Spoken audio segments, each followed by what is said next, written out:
Swayam Prabha. Digital India. Educated India.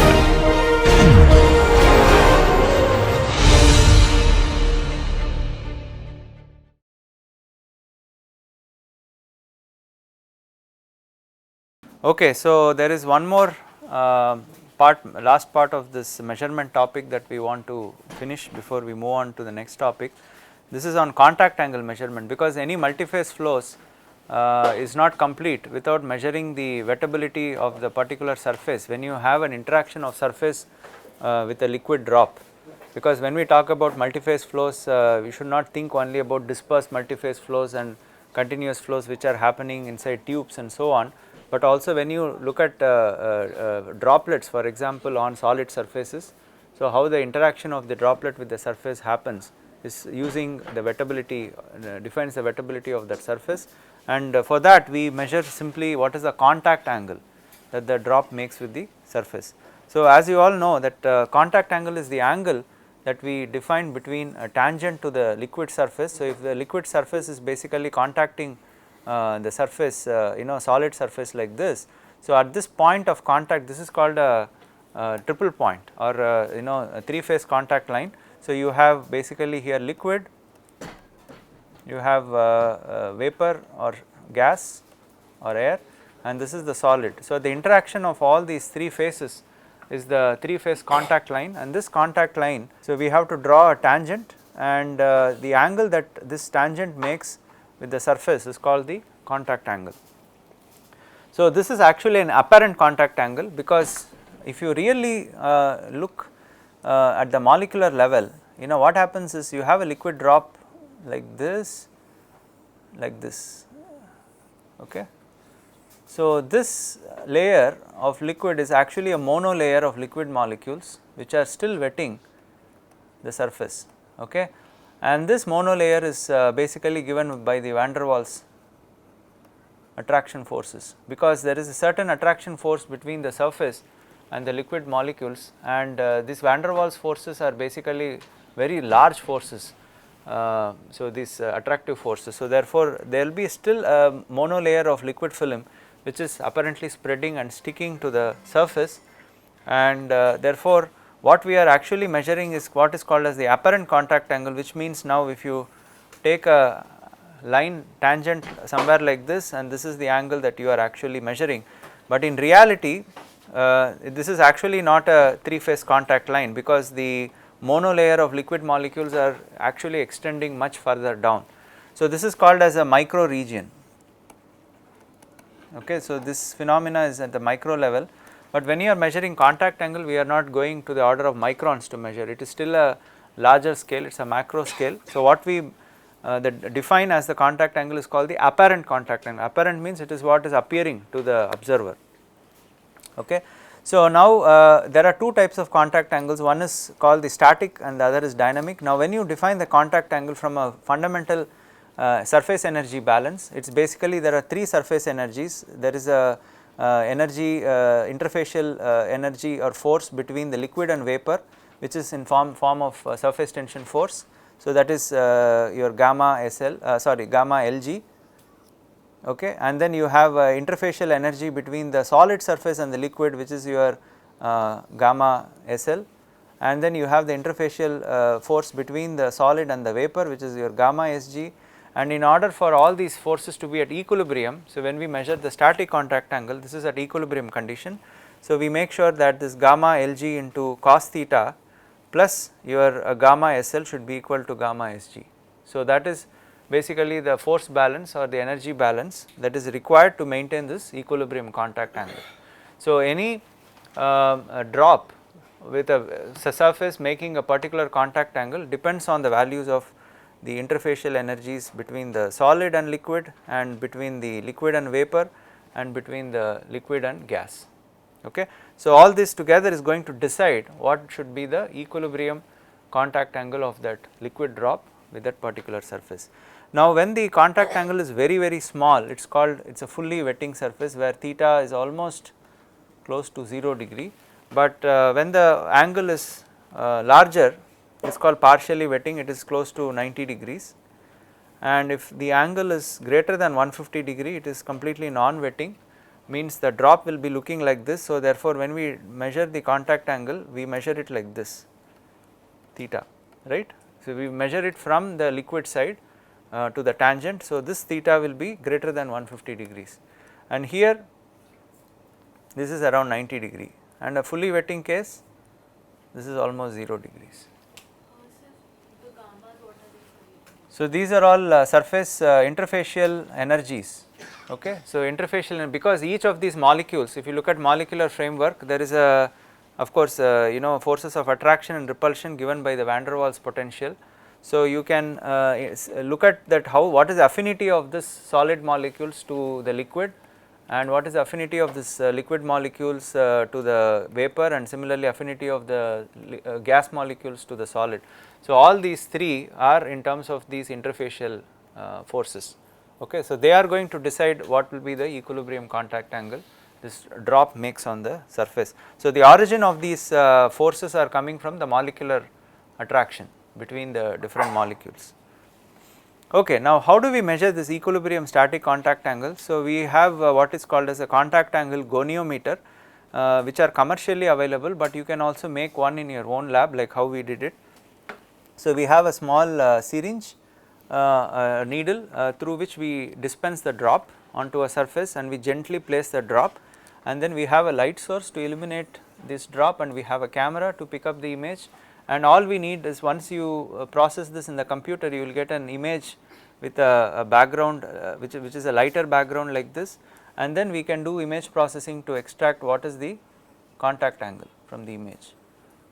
So, this is the conventional way that we measure the equilibrium or static contact angle. It is a very simple system that you can build in your own lab, but if you buy commercial contact angle goniometers, they also come with variation in the angle of the surface. So, you can tilt the system, for example, or you can measure this contact angle at different surface temperatures by changing the substrate temperature and so on and so forth. But generally we repeat these measurements 5 to 10 times, and we take the average of the contact angle measurement for all these multiple readings. Okay. And apart from that, the contact angle is also varying by certain amount. This is called as the contact angle hysteresis. For example, when we are doing the same dispensing through the needle, and when we are placing the drop, when we are increasing the volume of the drop remains stationary, but the contact angle increases to a maximum value, which is called the advancing contact angle. And similarly, when we are retracting the drop volume reduces, but the droplet footprint remains the same, only the angle keeps changing. So, the same way, when we are basically reducing the volume of the drop, the contact angle of the drop changes, keeping the footprint the same, and it reaches a minimum value, which is called the receding contact angle. So, the difference between this advancing contact angle and receding contact angle is called the static contact angle hysteresis. Okay. For example, in this experiment you can measure that the maximum advancing contact angle is something like 118 degrees, and the receding contact angle is around 92 degrees. So, difference between these two will be giving you what is the static contact angle hysteresis. So, why this hysteresis happens is because of the nature of the surface. So, if you have a rough surface, the hysteresis will be usually large. If you have a very smooth surface, then the hysteresis will be very small. And you can also do this static contact angle hysteresis measurement using a tilt table. So, instead of using a dispensing needle and then increasing the volume and decreasing the volume, you can place the drop on a table and then slightly tilt it towards gravity to such an extent that this is just the point when it starts sliding. So, just at the point where it starts sliding because of the gravitational force, and at the point of sliding you will be able to take the images of this drop and measure what is the maximum angle that it makes and the minimum angle that it makes. So, generally when you tilt the drop, a drop which was in a horizontal mode like a perfect spherical drop or hemispherical drop will now change its shape, and it will become something like this. It will get distorted due to the action of the gravitational force and due to the nature of surface, and the maximum angle that it makes, this is your advancing contact angle, and the minimum angle that it makes is called the receding contact angle. So, this again will be the same values what you are getting here from what you are getting here, because here in this method you are getting somewhere around 118 to 119, right. So, if you are doing the tilt table you are getting around 119. Similarly, for the receding angle this was around 92 here, and here you are getting around 91. So, it will be more or less whether you use a tilt table method or use a dispensing method, it will give you more or less the same values of contact angle hysteresis. Now, that is a static angle, but once the droplet starts moving, how this advancing and receding contact angles change. So, that is called the dynamic contact angle. So, usually there are very expensive instruments that are used to measure the dynamic contact angle. You can also do that with high speed imaging, but there are many models which are readily available from using the static contact angle hysteresis. For example, this is a very classical curve where the velocity is plotted on the x axis and your contact angle is plotted on the y axis. So, you have the static advancing contact angle, you have the static receding contact angle. So, this difference is the static contact angle hysteresis, and once the drop starts moving, so you see that the advancing contact angle has to keep increasing. Similarly, the receding contact angle has to start decreasing. So, this is what is called as a dynamic contact angle. When the drop is in motion, it gives you a prediction of what should be the variation in the advancing and receding contact angles. Okay, so I am not going to go into the details of the measurement of this, but if you are interested, I think you can read some of these papers that I have given here to understand how these dynamic contact angles are actually measured. So, now we will go into the last topic, which is on thermal management. I think now around 11 o'clock, I think Professor Marco will also talk about heat pipes. So, which has a lot of overlap with what I am going to show. So, I am going to give a very quick brush through the different topics in thermal management, and then Professor Marco will focus particularly on heat pipes. So, I mean, as you all know, thermal management is very important nowadays when we talk about engineering applications, and this is important because we are regulating the temperature of most of these components in engineering applications, right, especially let us say electronic cooling or cooling industrial components. So, therefore, the concepts behind thermal management find place in all these systems. What are the features of the best thermal management system? So, the ability to maintain the desired temperature range. This is a very important parameter, because for example, in electronics cooling most of the times it is around less than 70 degrees, right. So, you need to therefore judiciously plan the management of heat in these small scale devices such that the maximum temperature does not cross this operational temperature of 70 degrees, and it has to be a safe and reliable system, so that even under multiple cycles of heating and cooling and after even several days or months or years, the thermal management system must be reliable, and you should assure the system safety, and it should also have other important aspects like low maintenance and low environmental impact. Okay. Now, when it comes to low maintenance, so if you are having an active system wherein you put an external pump and then push the fluid to maintain this temperature, so generally these are having a maintenance which is periodically required. But if you have a passive system which can operate on its own due to the natural forces like buoyancy and so on, surface tension, then you do not need a regular maintenance protocol for these passive devices. So, in that sense I think passive cooling systems are preferred over active cooling systems in terms of reducing the cost of operation as well as low maintenance costs. And there are different applications where thermal management plays a very important role. The nowadays we are talking about electronics cooling, which is important because of the very high heat fluxes. So, it is not just the heat dissipated in watts, but the heat flux which is in watt per centimeter square, which is quite high in all these small scale devices. So, we are talking about heat fluxes of the order of 100 watts per centimeter square and even more in the new current CPUs, the i9 and i10 CPUs.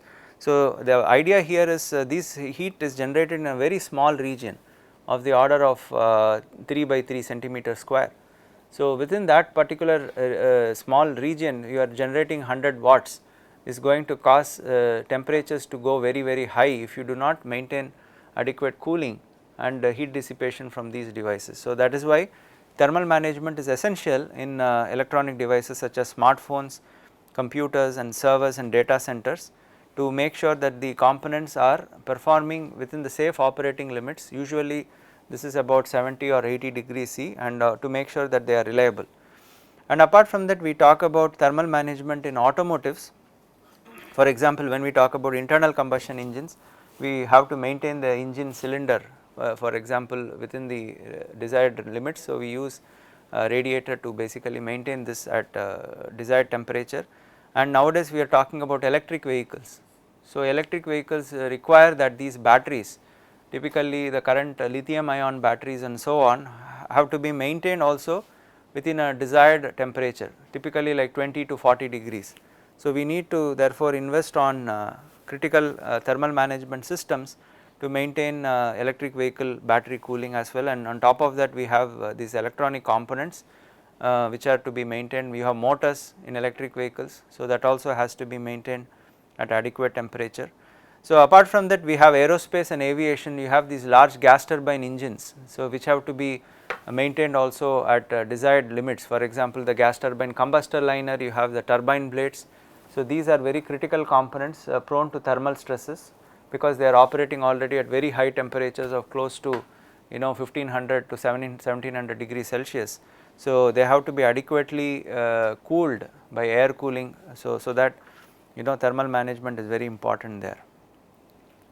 And of course, we talk about other systems like energy and power generation systems, like power generation cycles and so on. So, there also thermal management is important. Power transmission systems, because we have lot of losses through the transmission system. So, therefore, by maintaining these transmission systems under safe operating temperatures, we can to a great extent minimize these transmission losses.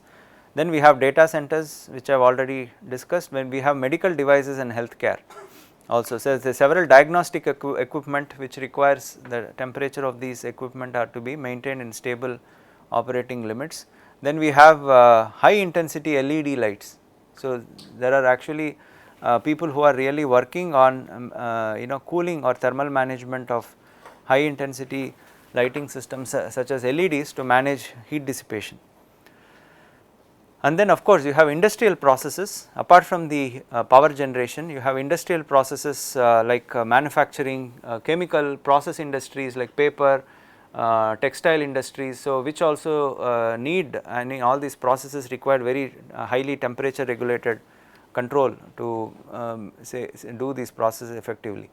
Now, when we come to thermal management, broadly we classify this into two types. One is the active cooling, the other is the passive cooling.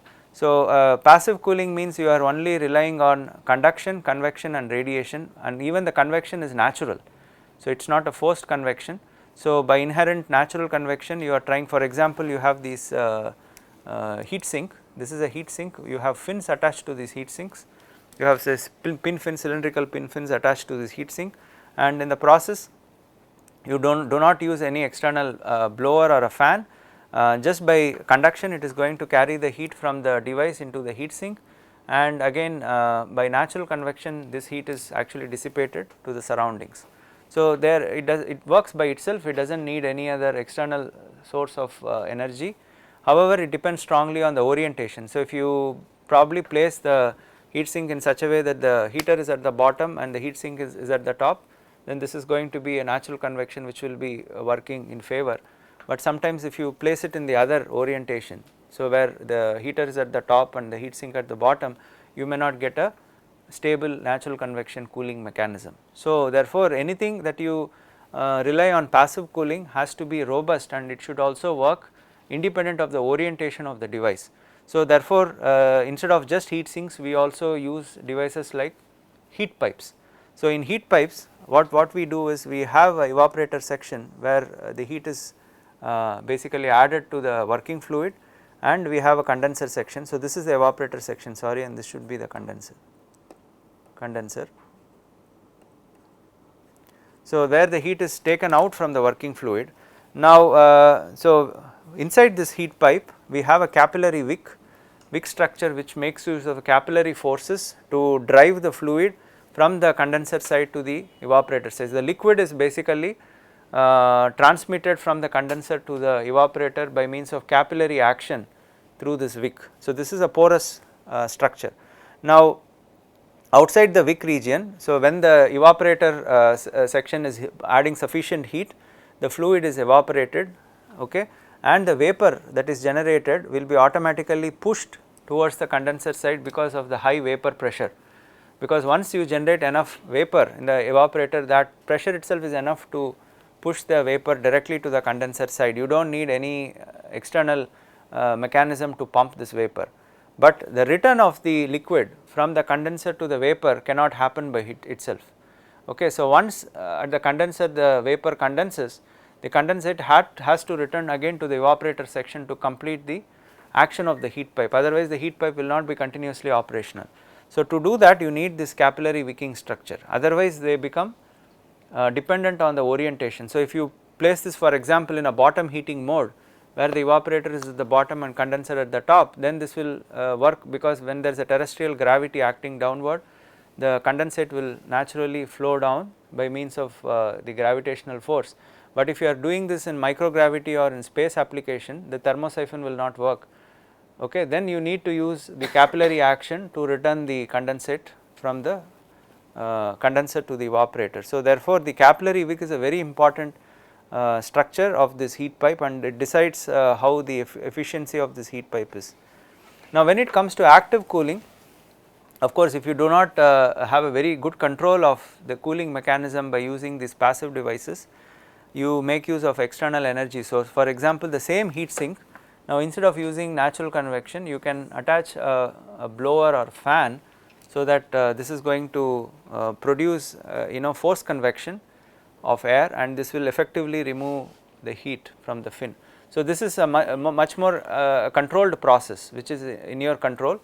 Depending on the speed of the fan, you can remove the heat more effectively than just leaving it to natural convection. And apart from that, instead of just using a heat pipe, you can also have pumped loop cooling systems, where you have an evaporator section which is basically getting heat from a heat source or any electronics device, and then you have a condenser section separately, and then you are connecting the fluid from the evaporator to the condenser and back using an external pump. So, this pump is basically pumping the liquid from the condenser to the evaporator, where it is vaporizing, and then the vapor flows again to the condenser, and then so this is happening in a loop which is basically controlled, the flow rate is controlled by means of a pump. So, this is a two-phase pumped cooling system which is now becoming an active cooling solution. Okay. So, now this is some kind of again what I was talking about in electronics cooling. The rapid advancement in miniaturization of these components has resulted in significant increase in the power that is generated within these devices.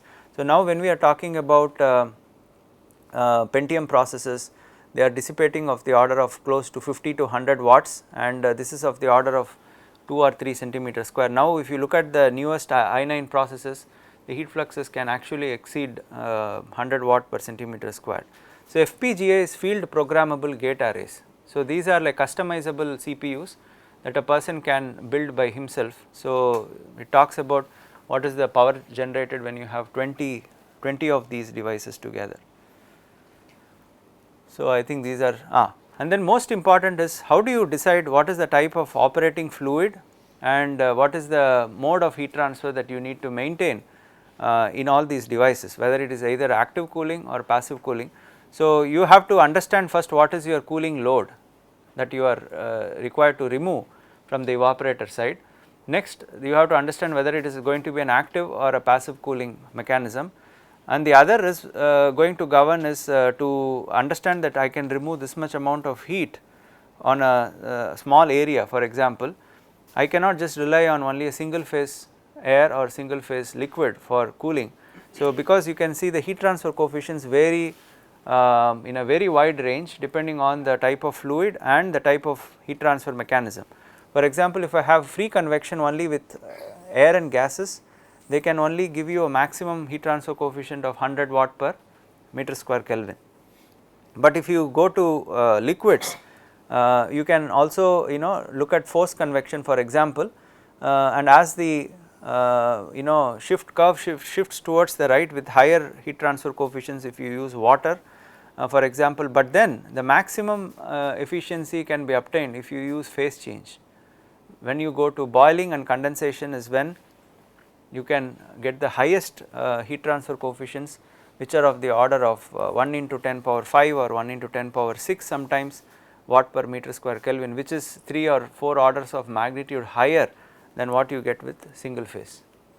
Okay. So, depending on the application and depending on how much of heat that you have to remove, so you have to decide whether you want to use a single phase cooling system or a phase change cooling system. Of course, phase change cooling system can be very efficient in removing large amounts of heat, but there may be cases where you do not have that much amount of heat to be dealt with. So, then it is perfectly fine to use single phase heat transfer. Okay. So, this is some kind of a map which probably can be used as a guideline to understand where you use active cooling, passive cooling, and whether you want a single phase or a two phase heat transfer. So, these details so these are some details about air cooling and heat sinks. I think most of this is already familiar. There are different types of heat sinks which are commercially available, like the use of this fin construction itself is quite different. You have plain fins, you have rectangular fins, you have pin fins and so on. Okay. So, when it comes to again cooling these heat sinks, it depends whether you are using natural convection or forced convection, because if you use of course forced convection, you have more control over the resistance at the heat sink side, because finally all these resistances are in series. If you look at that, so this is your resistance of the junction, temperature of the junction, and this is the device PCB that you want to cool, and finally this is the resistance from the heat sink to the ambient, right. So, if you have an excellent heat dissipation all the way here, but then very poor heat dissipation to the ambient, then there is a bottleneck for the flow of heat and you are going to end up with a very large overall resistance. So, therefore, it is a prudent idea to also minimize the convection resistance from the heat sink to the ambient by probably introducing a fan or something, so that the pathway for heat transfer can be kept as with a minimal resistance as possible. And again a very important point that you have to learn is when we are bonding these PCB or heat generation mechanisms with these fins, we use thermal interface materials. Okay. These thermal interface materials are also having a limitation in the thermal conductivity. So, if they come with very low thermal conductivity, again this is going to offer a bottleneck to the pathway of heat from the PCB all the way up to heat sink. So, it is required that you pay very close attention, because you may design an excellent cooling system to remove the heat, but finally if you are bonding your micro channel or whatever with the PCB with a very poor TIM, then that is going to limit your performance of this entire heat transfer device, because the overall resistance, all these resistances are in series. So, even one resistance which is actually very high can cause a bottleneck to the heat transfer pathway. I think two phase we already had an extensive discussion, different mechanisms of two phase like pool boiling, flow boiling and condensation, and different types of two phase heat transfer fluids. Of course, you can use your conventional water, but there are cases where probably you can enhance the property of this water by adding nanoparticles, So, these are called as nano fluids. So, these are nothing but nanoparticle suspensions which you are adding to the base fluid, so that the thermal conductivity of the entire nano fluid can be improved significantly. So is the heat capacity, because it is just like Maxwell's principle. If you add these metallic particles with higher thermal conductivity, the overall conductivity of the fluid also will improve. So is the heat capacity of the fluid and so on. So, nanofluids are good as long as you are cautious that you are operating mainly exploiting the conduction mode of heat transfer. So, as long as you are operating with low flow rates where conduction is the primary mode of heat transfer, nanofluids can be a very excellent replacement to conventional fluids. But once you go to very high flow rates, the use of nanofluids may not give a significant benefit over base fluid. So, there are also limitations where you cannot use water everywhere. For example, in electronics cooling, there is definitely water is a no when you are directly cooling your electronic devices. People recommend that you use dielectric fluids which does not have any ions. Okay. So, there because water has some amount of ions, even the deionized water. So, that may give you additional electrical conductivity to the water, which may interfere with the operation of these electronic components, and therefore, there are potential fluids which are called dielectric fluids, which have almost no thermal electrical conductivity, but unfortunately they also come with very poor thermal properties. So, their thermal conductivity is also low, the latent heat of vaporization is low, their heat capacity is low. So, therefore, choosing the right type of fluid, whether you are operating with an active cooling system or passive cooling system, is also very important, and there are many options available, but you have to first understand what is your application, and accordingly what are the limitations of these fluids, and then use it judiciously.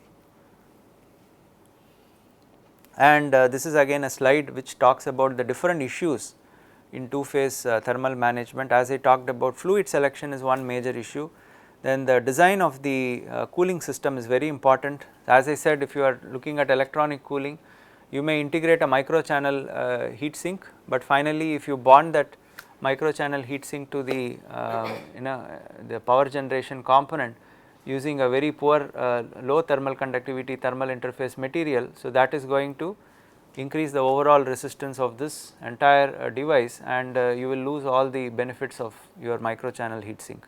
So, you have to also be careful about fluid selection, system design, for example, how do you combine your heat sink with your device and so on. Then there are other issues like maintenance, leakage issues, reliability of the system, cost consideration. So, there are all these whole lot of factors which are major issues in the design and development of these two-phase thermal management systems. Of course, now we are also talking about immersion cooling as an excellent option that is coming up when it comes to cooling high power generation data servers, okay, where directly these data servers are immersed in a dielectric fluid, and you look at pool boiling happening in these dielectric fluids.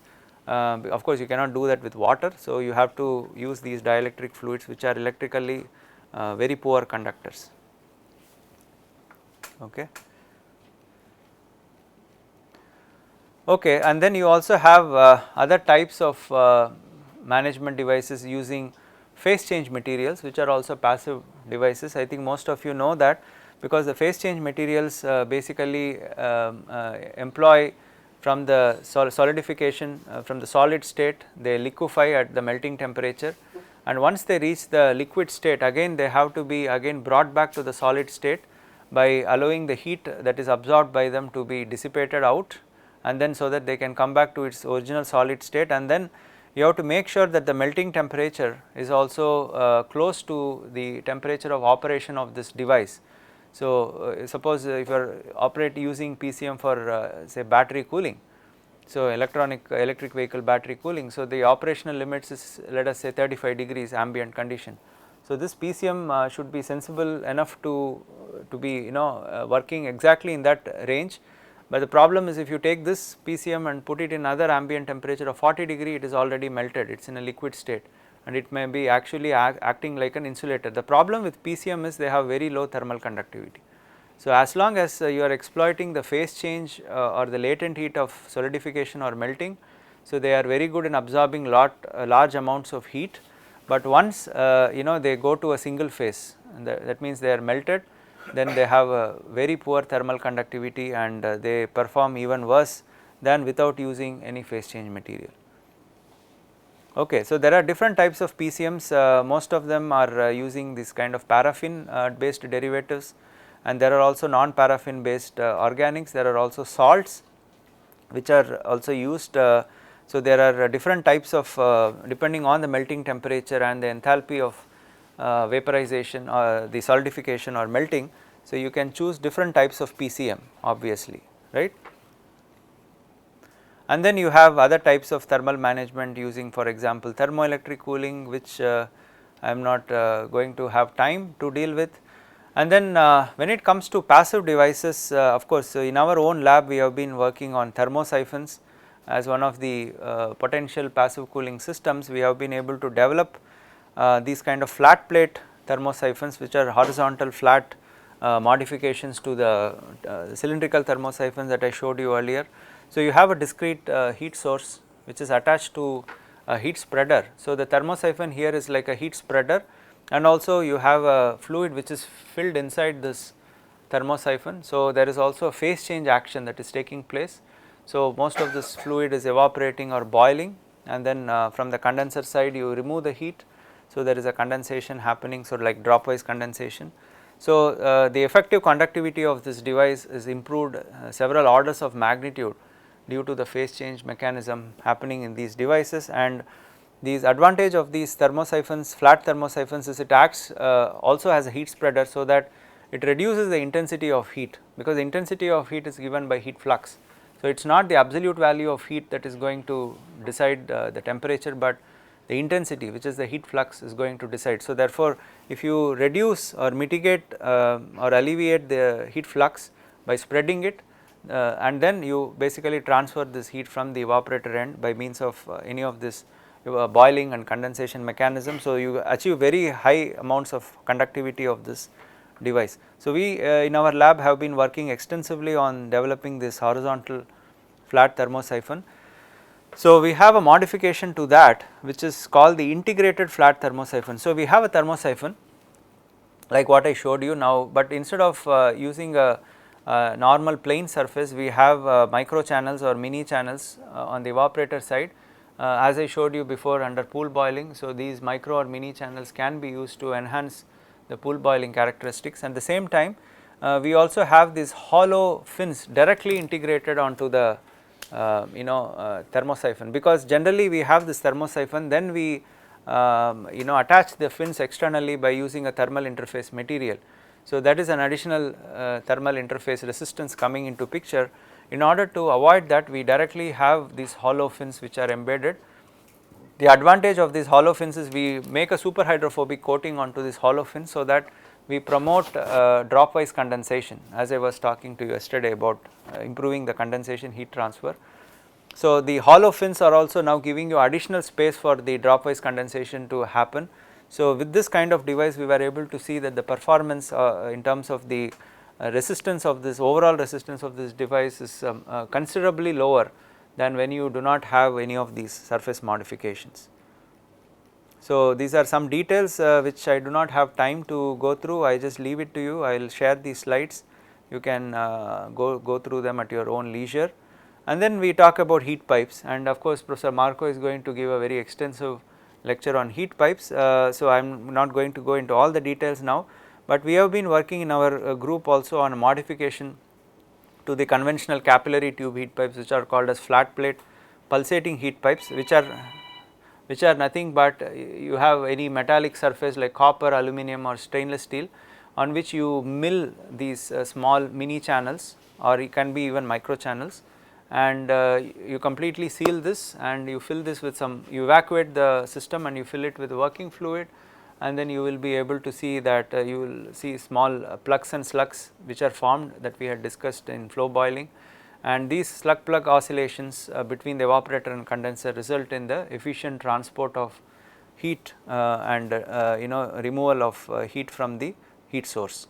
So, we have come out with some modifications to the basic FP-PHP design, which we call as an anti-parallel FP-PHP, where in a conventional PHP you have evaporator and condenser on the same side, but now because of some space constraints we are now forced to keep evaporator at one side and condenser on the other opposite side. So, these are some modifications to the FP-PHP and some of the results which we have done in an environmental chamber.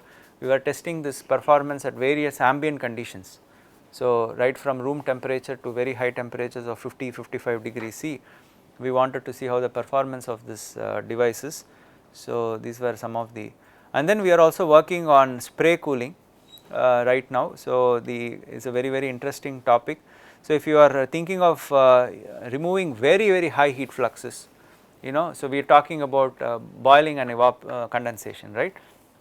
Now if you control, it is not just around using micro channels or flow boiling, but if you control the size of these droplets which are coming out of this nozzle, so which are very small droplets and more in number, so that when you are hitting a particular area which is to be cooled, so if there are more number of these small droplets, you have a very large surface area to volume ratio. So you can effectively evaporate these droplets completely, and you can use the latent heat of evaporation as a very dominant mechanism in spray cooling.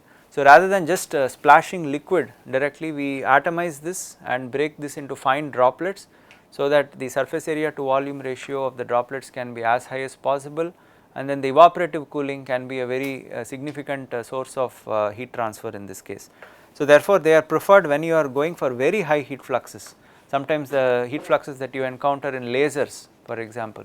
So they can be effectively cooled using a spray type of cooling system. So and of course the structure of the surface on which the spray is impacting also can affect the spray cooling, so depending on what type of, so instead of just using a plain surface, if you use fins and modifications like pillars, so they are going to considerably impact the heat flux characteristics. So these are some of the details of the spray cooling setup that we have in our lab, and the measurement and type of nozzles. So we are primarily studying two different types of nozzle, like a pressure atomized nozzle and a air atomized nozzle. So all these details are included here, and we also use the infrared camera I was talking about. We capture the temperature data from the heater foil which is exposed to the spray, and then we convert that into an equivalent heat flux, and different types of nozzle comparison is also given here. And then we also have some studies on flow boiling in parallel micro channels. So this is a very important work that we have been doing. So we have done experiments on single micro channel, now we are going to parallel micro channel system. So the application of this again is in electronics cooling, and there are different performance parameters that you need to evolve when you are dealing with parallel micro channel system, because it is not just the overall heat transfer rate that is important, but how the flow is distributed across the channels. So we have to derive a parameter for describing the flow maldistribution, also how the temperature is distributed across the channels. So we have a parameter for describing the non-uniformity of temperature, which is the temperature maldistribution. So both flow imbalance and temperature imbalance are going to be very important when it comes to a parallel micro channel system like this. So we have different performance metrics to account for these non-uniformity in the flow and temperature, and then we also have introduced a non-dimensional coefficient of performance, which accounts for not only the improvement in the heat transfer, but also how the pumping power can be minimized, because pumping power is very important when it comes to active devices. So you can achieve of course very high heat transfer rates, but you will end up with also increasing the pressure drop or pumping power. So you have to be judicious in using performance metrics which involve also, which account for this pumping power improvement, so that you minimize the pumping power and maximize your heat transfer rates. So these are some studies results from our own study. I think now I am just out of time, so I will stop here. Okay, so thank you.